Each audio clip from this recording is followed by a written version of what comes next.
সেখানকার রানী ছিলেন এক ডাইনি। সেই ডাইনি একদিন একটি ছোট্ট মানুষের বাচ্চা কুড়িয়ে পেয়েছিলেন। যে কারণেই হোক সেই মেয়েটিকে মেরে না ফেলে তাকে নিজের মেয়ের মতো করে মানুষ করে তুললেন। মেয়েটি বড় হয়ে উঠল অপরূপ সুন্দরী হয়ে। শোন মা, তোর বিয়ের সময় হয়ে এসেছে। দূর রাজ্যের রাজপুত্রের সঙ্গে তোর বিয়ে ঠিক করে ফেলেছি। মা, মাগো, আমি কি সত্যি রাজপুত্রের উপযুক্ত? তুই তুই আমার মেয়ে, নিশ্চয় উপযুক্ত। তোর সঙ্গে যাবে আমার বিশ্বস্ত রাক্ষসী, সে তোর দাসীর ছদ্মবেশে থাকবে। হুকুম করুন মা। আর শোন মা, তোর সুরক্ষার জন্য দিচ্ছি এই দুই লিলিপুট ভূত। এরা তোর কানের দুল হয়ে থাকবে তোর সঙ্গে। দুটি ছোট্ট ভূত বেরিয়ে আসে বাক্স থেকে। লাফিয়ে তারা ডাইনির মেয়ের কানের মধ্যে দুল হয়ে ঝুলে পড়ে। আমরা সব সময় থাকবো, সব বিপদে রক্ষা করব। এরা তোর সঙ্গে কথা বলবে শুধু রাতের বেলায়, আর দিনের বেলায় শুধু দুলের মতো ঝুলে থাকবে। আর এই নে, এই দুটো ঘোড়া, একটা তোর জন্য, নাম মেঘদূত, মন্ত্র পড়া ঘোড়া এটা, আর একটা এই রাক্ষসীর জন্য। মা, আসছি তবে। কাঁদবি না বাছা আমার, তুই আমার মেয়ে, যা রাজরানী হয়ে আয়।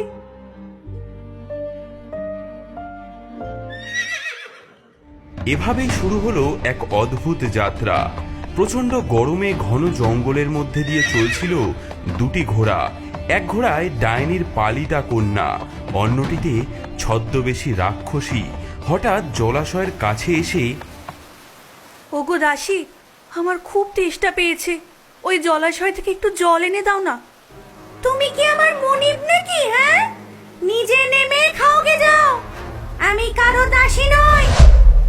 মেয়েটি অপমানিত বোধ করে ঘোড়া থেকে নেমে এসে ঝর্ণার কাছে গিয়ে জল খেতে থাকে। হায় ভগবান, কি হবে আমার? ঝুঁকে জল খাওয়ার সময় তার কানের দুটি দুল খুলে পড়ে যায়। আমাদের হারিয়ে ফেললে, এখন তুমি একা রাজকুমারী। মেয়ে দুল দুটি হারিয়ে ফেলার কথা টেরও পায় না, কিন্তু রাক্ষসী দাসী সব দেখে ফেলে। ভালোই হলো, এখনো সম্পূর্ণ অসহায়। কিছুক্ষণ পর আরেকটি জলাশয়ের কাছে এসে, দাসী, এবার অন্তত একটু জল এনে দাও। দেখছো না কতটা কষ্ট হচ্ছে আমার। দাসী, আজ তোকে দেখায় আমার আসল রূপ। দেখ আমার প্রকৃত রূপ। তোর ডাইনি মা আমাকে মন্ত্রের বাঁধনে বেঁধে রেখেছিল, আজ সেই বাঁধন ছিঁড়ে ফেলবো আমি। না না না না না, তুমি তো আমার মায়ের খুব বিশ্বস্ত। বিশ্বস্ত?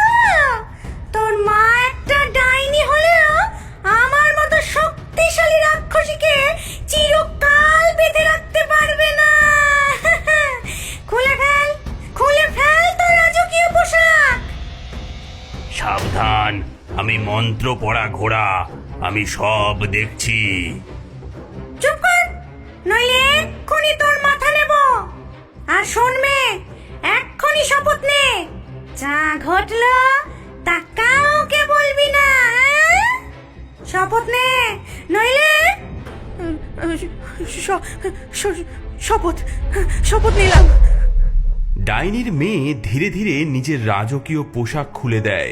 রাক্ষসী পরে নেয় সেই রাজকীয় পোশাক এবং মেয়েটিকে পরতে হয় তার দাসীর পোশাক। এখন থেকে আমি রাজকন্যা, আর তুই তুই একজন সামান্য দাসী।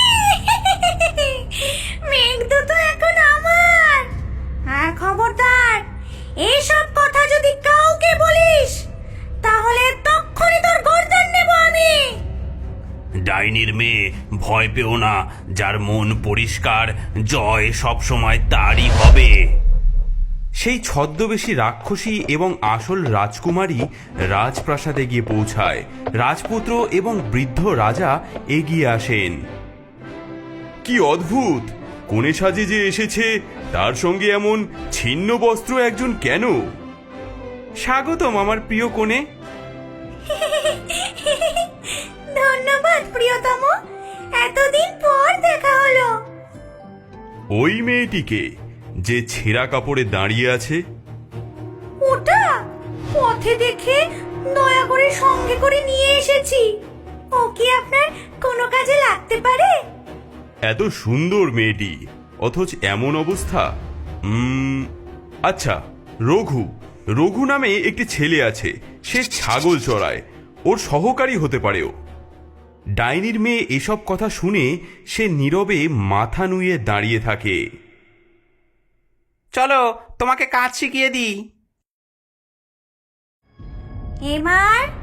এবার এই কথা বলা ঘোড়া বদমাশটাকে সরাতে হবে, নয়তো ও আমার সব তথ্য ফাঁস করে দেবে। প্রিয়তম, আমার একটি অনুরোধ আছে। বলো প্রিয়ে, কি চাও?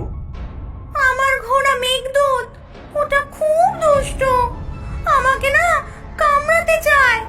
ওটার মাথা কেটে ফেলার নির্দেশ দাও। তোমার কথাই শিরোধার্য, তাই করা হবে।